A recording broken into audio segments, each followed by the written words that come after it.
Hey, good morning, folks. Welcome to our live StreamYard coming up for the December 15th version of the Ag Issues program. Not only on StreamYard, obviously, but on 580 WIBW. And we're going to be talking about Shop Kansas Farms coming up here in just a bit. We're in commercial right now, and we'll be getting going here shortly. And I'll tell you what we'll be doing. As per standard, trying to think in three different ways here. In this year, I've got audio for Meagan Cramer and soon to be Rick McNary. In this year, I've got the program audio.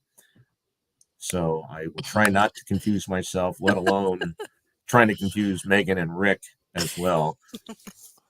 So just hang with us here, and we will get going shortly on 580 WIBW. Always fun to do this and to get an update on what's going on at Shop Kansas Farms. They've been busy, most definitely been busy, and we'll talk about that coming up here in just a bit. So stick with us here as we're just about ready to go here, and we'll have a good time being able to do this, and we will get going here in just a second as we're getting our last commercials.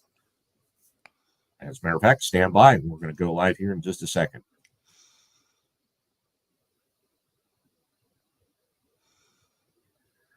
Good morning, everyone. Glad to have you with us on the program this morning. And coming up here in just a bit, and by the way, if you're watching us on StreamYard, good morning as well, as we're doing this live via video on our YouTube page and also our Facebook page for WIBW News.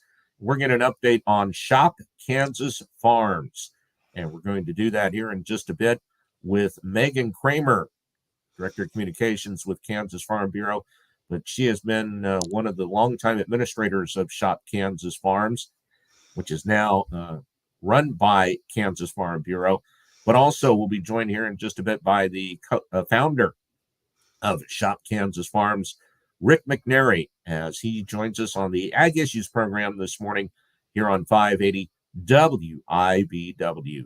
But before we do that, let's get a check of the weather.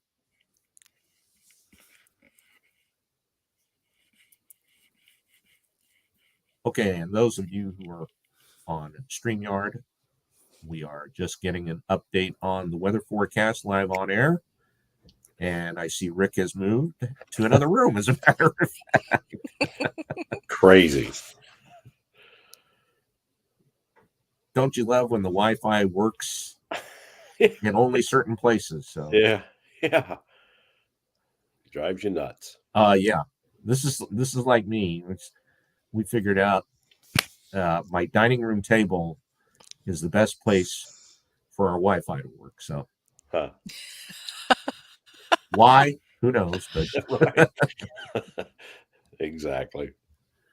So just for StreamYard here, we're running our weather forecast to give an update on what's going on weather-wise. And like we said, some of you are getting wet right at the moment, especially in the central part of the state, but needed, and that will definitely be taken. And we'll get back to going live here in just a bit. So stand by. We'll get right back to you.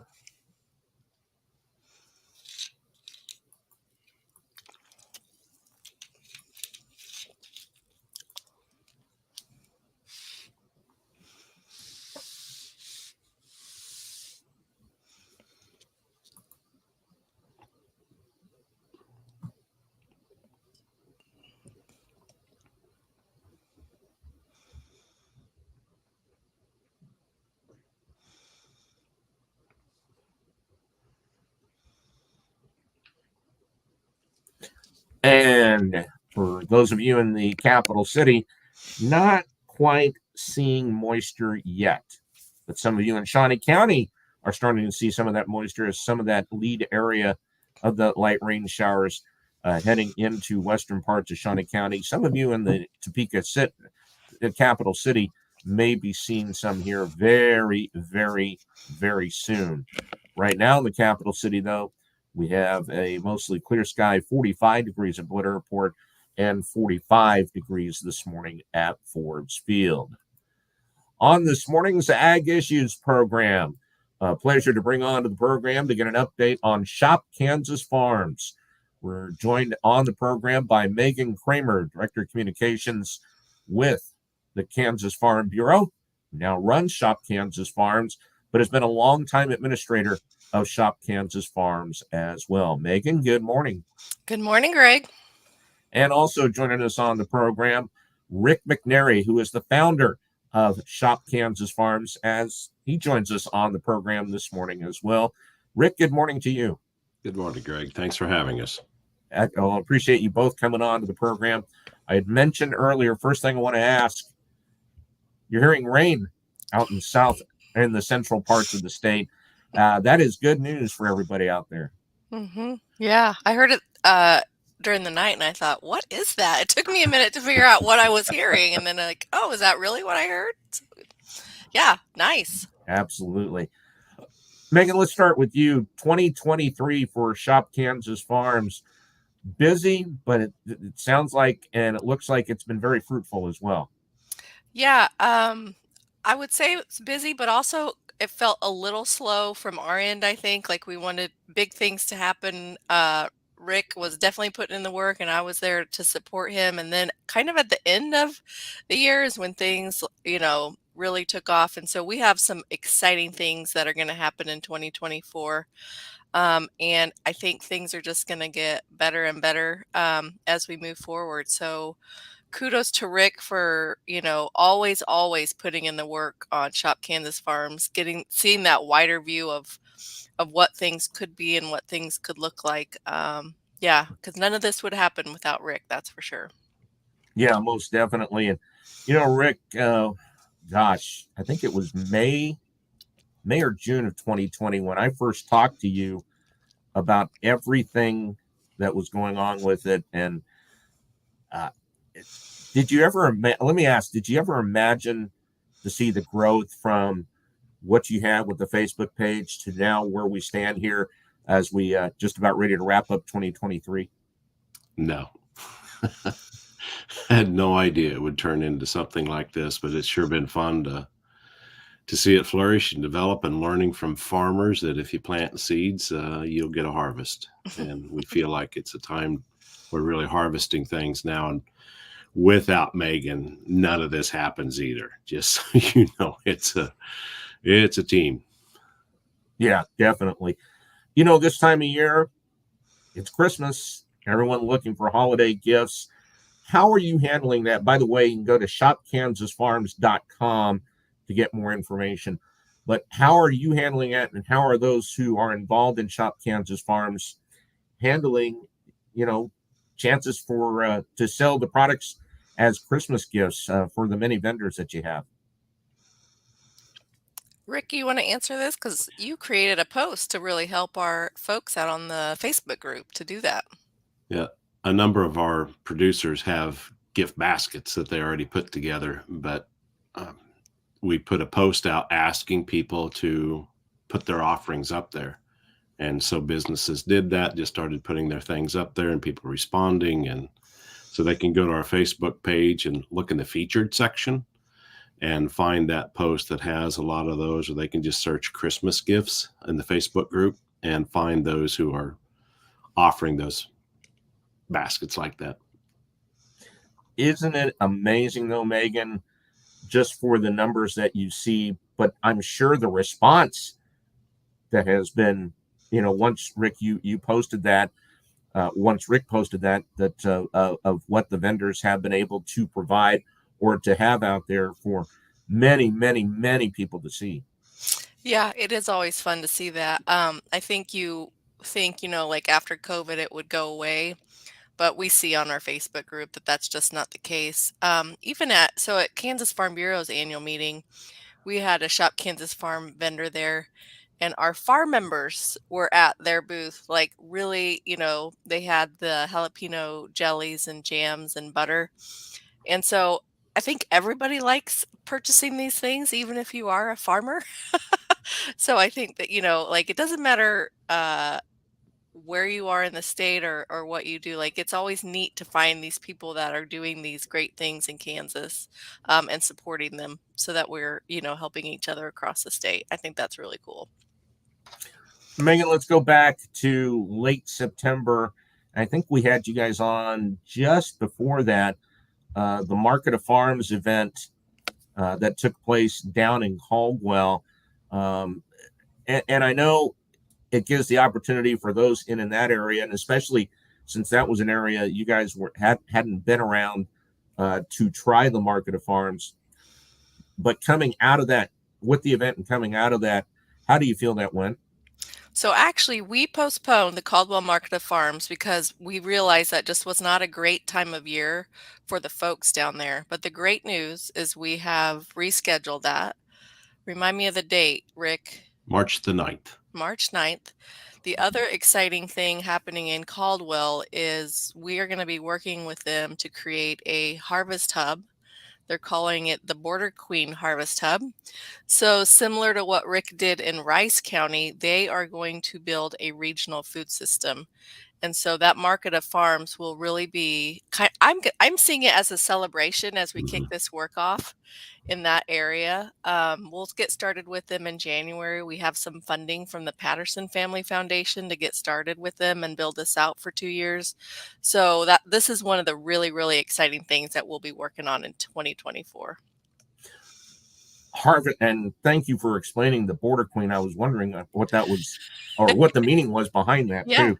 But explain a little bit more, Rick, about what Harvest Hub is and the ability of what it's able to do. You bet. It creates a hub for a local supply chain for the three components of production, processing, and distribution. And in August, Megan and I were invited to the Kansas Co-op Leadership Conference, and I learned there from a commodity group out of Iowa about the consumers that they had looking for, knowing where their grains came from, that were doing the production of breads and artisanal things like that. And they called it identity preservation. And as they explained what they were doing with commodities, it really explained what goes on with direct to consumer sales. So identity preservation means people want to know where their food comes from. Along with that comes inelastic demand, meaning people will pay more. Like somebody will walk into Starbucks and pay $10 when they could go across the street and get a cup of coffee for $1 someplace else, but they'll pay more if they know where their food comes from. But critical for those two components to work is the control over a local supply chain. So in essence, systemically, that's what we help set up is that local supply chain of production, processing, and distribution. And then the Harvest Hub becomes a community-based hub for those activities. The other part of this as well, and if they go to the Shop Kansas Farms Facebook page, they can see a post that you made on this. You have a call out to all artists and graphic designers as well, Rick, and that is to create a brand new Border Harvest Hub, but looking at it as far as a logo and everything else that for a chance to design. You bet. Exactly. We're already getting a couple of submissions in, and now I just posted that yesterday. So thanks for bringing that up, Greg. And if they want to submit a post, do they need to email you directly? Yes, Rick at shopkansasfarms.com. That's Rick at shopkansasfarms.com. And we will post that as well coming up here during the program. So let's take a break. And when we come back, we're going to talk more about Shop Kansas Farms with Meagan Cramer with Kansas Farm Bureau and Rick McNary, the founder of Shop Kansas Farms as well. This is Ag Issues here on 580 WIBW, and we will be back with more right after this.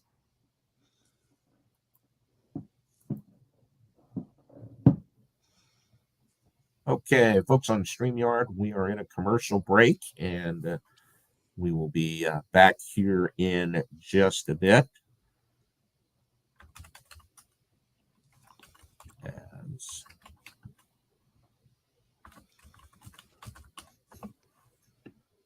So we had mentioned a chance if you're a artist or graphic designer to create the logo for the new Border Queen Harvest Hub. And so we want to post that again. That's the email of Rick McNary, rick@shopkansasfarms.com, if you are interested in submitting a chance for the logo there. And Rick, correct me if I'm wrong, the entries are due by the end of the year, December 31st? Yes. Okay. Yes. Okay. So that's just something to keep an eye on. And when we get back on here, we will also put up the email address of Rick on there. Okay, we're, I think, on our last commercial here, getting close to our last commercial. So everyone on StreamYard, stand by. We'll go back on air here in just a bit.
We are back on the Ag Issues program this morning here on 580 WIBW and also on our live StreamYard.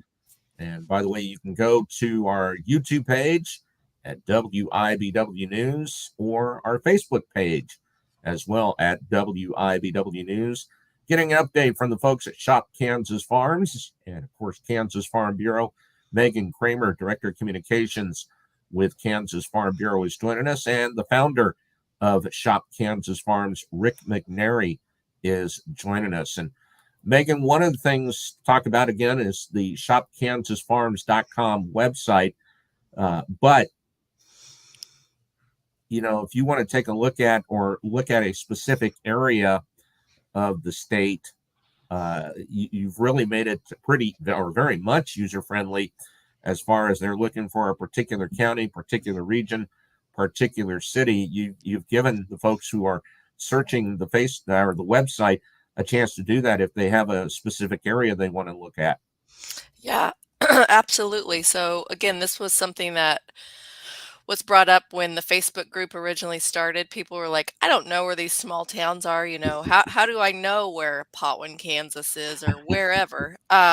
And you can't create a map in Facebook. So Rick created a website with a searchable map. And when we did the website redesign, we knew we had to bring that back.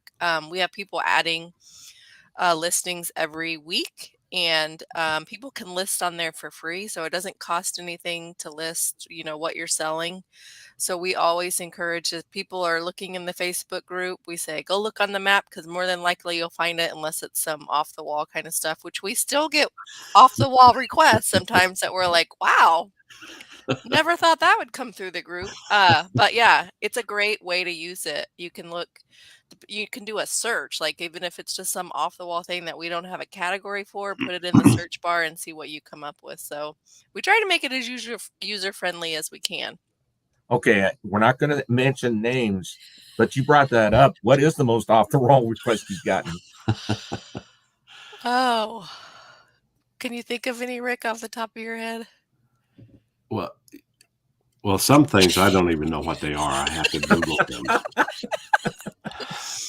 And some things are kind of inappropriate. One of the things that we get asked for are like chicken necks.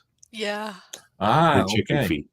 Okay. And we're assuming they're making dog food out of them, but which we don't allow. So yeah, that's kind of always why do you want the necks and the feet?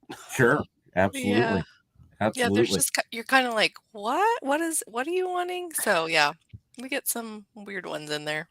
You know, to that point, Rick, it makes it interesting because throughout all this, there's a lot of the education process. You know, obviously at the very beginning, yeah, okay, but even here, 3+ years later, it's still a lot of education that's out there too. Yeah, and some of the requests we get are culturally based. You know, people are used to using various parts of an animal that we don't typically think of using. And so that always leads us down a trail, and I learn and I'm still learning where places are in Kansas too. It's been a great geography lesson for me, as well as, you know, what people want to eat and how they source those types of things. Has that, Megan, changed much as far as parameters that are set, you know, that you guys had to learn or had to implement throughout the time that the Facebook page is going on, but I'm sure the same for the website too. Yeah, I think as we started the group, we had all these bright ideas of everybody would behave, everybody would know how, what the purpose of the group was, and that clearly didn't happen. So we put parameters in place. We still have to, sometimes people will come on with just a regular request like beef around Topeka. And it's like, yep, go ahead and look on the map because there are beef producers around Topeka. So really training people to use the map is one of our goals, because at some point Facebook could come down and say, we don't like what you're doing. You've got to leave Facebook. And so we really, really want people to know that that map is a great way to find people around you, to find the things that you want. And of course, we want farmers and ranchers to go on there and list their stuff so that we can help promote them. And like, you can pick a category, but in your description, you can list all the things that you grow and provide. So somebody could do a search, even if you're selling eggs, but you're listed under the beef category, they could still find you. And obviously you can list under more than one category as well. But there's lots of opportunities on that website for farmers and ranchers to market themselves as well. You know, as we wrap this up, one thing I wanted to ask you both, Megan, I'm going to start with you on this. The satisfaction that you've been able to get out of this, but seeing the feedback from those who use Shop Kansas Farm to put their wares on Shop Kansas Farm, you have probably heard some amazing stories on how that has benefited that individual farmer and rancher. Yeah, it's been amazing. The people that were already doing it before COVID kind of understood it. The people that figured it out during COVID, and were able to do some amazing things, that was exciting. But we still have people that are still like, I didn't do that, but I want to. And so that's the future of Shop Kansas Farms, is helping those people that still want to do the direct to consumer piece. And we want to take our farmers and ranchers who have done all the hard work and figured out how to run this business, train them up to go help train the new people, because that's just going to continue to provide resources for local communities like what we're doing in Caldwell. Um, and consumers love to buy local. They want to support our farmers and ranchers across the state. So there's just a ton of great opportunities that are going to continue to happen with Shop Kansas Farms.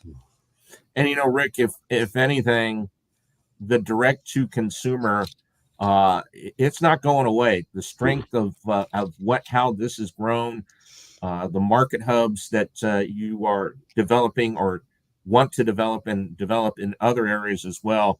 It just shows the strength of what this is able to do. Exactly. Especially when I talk to farm groups, I mention the numbers that we have on our Facebook group, which is right at 164,000 members now. And I tell farm groups, if you're interested in doing direct to consumer sales, imagine standing behind me or enough people to fill Bill Snyder Stadium 3 different times. And they want to buy from you. Those people are there because they want to buy from farmers. And they're basically asking farmers and ranchers help them figure it out. So we bring the consumers to them and tell farmers and ranchers, if you want to do it, we've got the consumers ready to do it. It's a challenge because it's not the way we've typically done it, but there are consumers out there ready to buy, and figuring out that connection is a profitable enterprise for those who do endeavor to do it. All right. Well, folks, as always, I very much appreciate you guys coming on to the program. It's always great to get updates on that. And obviously, before the next Market of Farms or rescheduled Market of Farms in Caldwell, we'll have you guys back on to promote that as well. But Meagan Cramer, Rick McNary, as always, we appreciate it. Happy holidays, and we'll talk to you soon. Thanks, Greg. That is Meagan Cramer with Kansas Farm Bureau and longtime administrator of Shop Kansas Farms, and the founder of Shop Kansas Farms, Rick McNary, who joins us on the Ag Issues program this morning here on 580 WIBW and on our StreamYard interview live feed as well. Stay with us when we come back. We'll get an update on the news headlines, and we'll check the weather forecast. That comes up next.